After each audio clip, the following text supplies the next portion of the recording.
Ano 'tong intercal, yung, ano 'to, compiler language with no pronounceable acronym. So, yun yung pangalan niya, compiler language without pronounceable acronym or intercal.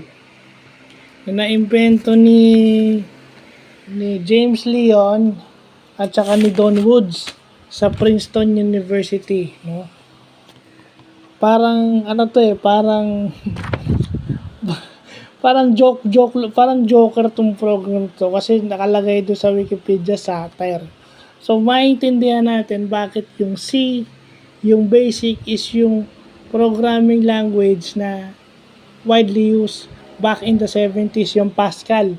Yung nauso yung mga programming languages na yan, bakit basic, Turbo C, Turbo Pascal, yung mga nauso nung time na yun. Kasi itong intercal, napakahirap intindihin.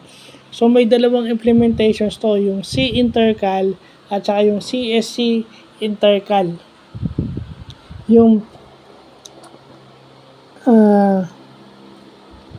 C intercal, si Eric Raymond ang nagme-maintain noon noong 1990 at yung CLC intercal naman si Claudio Calvelli. So, history ng programming languages, yung evolution.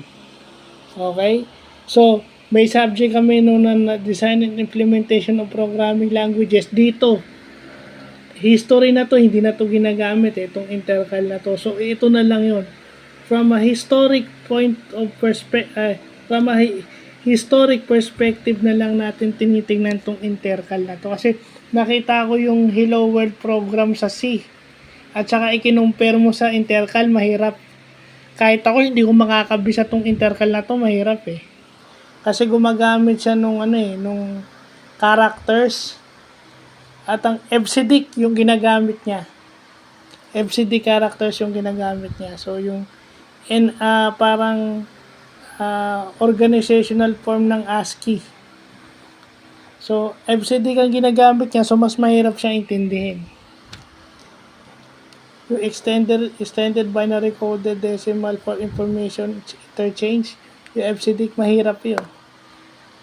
Kaya nga hindi ko na sinulat pero historic lang naman.